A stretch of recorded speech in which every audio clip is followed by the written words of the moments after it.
দেখেন আমার মায়ে ঢাকার শহর বইসা খাইতেও মাটির নিচের আলু, মাটির নিচের যে আলুগুলো হয় ওগুলা লাগাইছিল, এই যে হয়েছে। এখন একটু তেলে ভাজতেছে হলুদ দিয়ে, তারপরে মাটির নিচের আলু ইলিশ মাছ দিয়ে রান্না করবে। গ্রামে বসে মানুষ মাটির নিচের আলু খাইতে পারে না, অথচ আমরা গ্রাম ছাড়া শহরে বসে খাইতে পারি। এটা হচ্ছে ইলিশ মাছটা। এই ইলিশ মাছটা দিয়ে ইলিশ মাছ দিয়ে মাটির নিচের আলু রান্না করা হবে। এই যে এই আলুগুলো খেতে খুবই মজা হয়। এগুলো হচ্ছে আলু, এগুলোই কাটা হয়েছে, কাইটা তারপরে রান্না করার জন্য নিচ্ছি। আর এগুলো আছে, এগুলো দিয়ে আবার রাতে শোল মাছ দিয়ে রান্না করবে। মাটির নিচের আলুগুলো শোল মাছ, ইলিশ মাছ দিয়ে খেতে খুবই ভালো লাগে। আমার আবার দুটো দিন না। এই যে এগুলো ভাজা শেষ, ভাজাগুলো উঠিয়ে রাখতেছে অন্য একটা সসপ্যানে। তারপরে এগুলো আবার মাছের ভিতরে দিয়ে, এখানে আবার বাচ্চাদের জন্য নুডলস রান্না করা হচ্ছে। এখানে দিয়ে দিলাম পেঁয়াজ বাটা,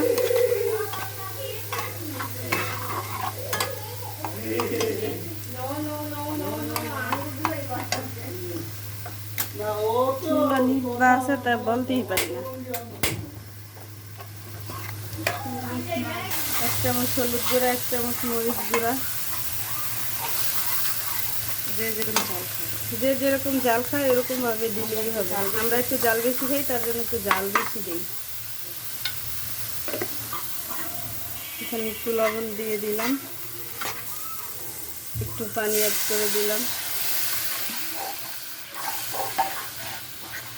মশলাটা কষানো শেষ, এখন মাছ দিয়ে দিব।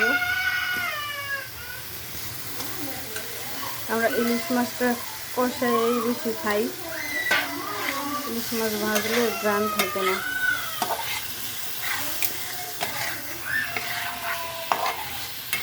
মাছটা খুব সুন্দর করে কষিয়ে নিব, তারপরে কষিয়ে আলুগুলো দিয়ে দিব উপর থেকে।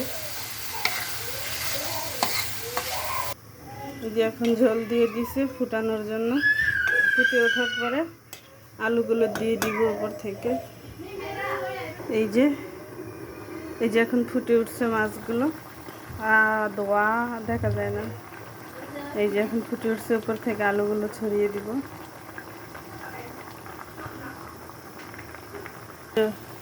জলগুলো সুন্দর ফুটতেছে, উপর থেকে আলুগুলো দিয়ে দিব এখন।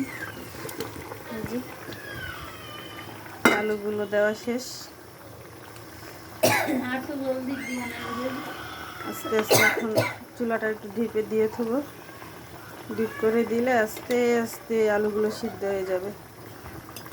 দেখতে কত সুন্দর লাগতেছে মাটির নিচের আলু, আমার মায়ের কষ্টের ফল। সে প্রতি বছরই আলুগুলো লাগায়, ভালো হয় না, এবার খুব সুন্দর হয়েছে, ভালো হয়েছে। তাই সবাই দোয়া করবেন, আবার জানি আলুগুলো লাগাইতে পারে, আবার জানি হয়, আবার লাগাইছে। সবাই একটু দোয়া করবেন, বেশি বেশি দিন আরও বেশি বেশি হয়, সবাইরে দিতে পারি আলুগুলা। মাটির নিচের আলু খুবই মজা হয়। এই যে আমার আলু আর ইলিশ মাছের তরকারিটা হয়ে গেছে।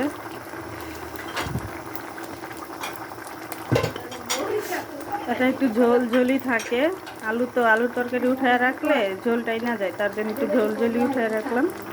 খুব সুন্দর তরকারিটা। ইলিশ মাছের তরকারিতে ধনিয়া পাতা দিলে ঘ্রাণ থাকে না, তার জন্য ইলিশ মাছে ধনিয়া পাতা দেই না। খুব মজার একটা তরকারি রান্না হয়েছে। সবাই ভালো থাকবেন, সুস্থ থাকবেন। আল্লাহ হাফেজ।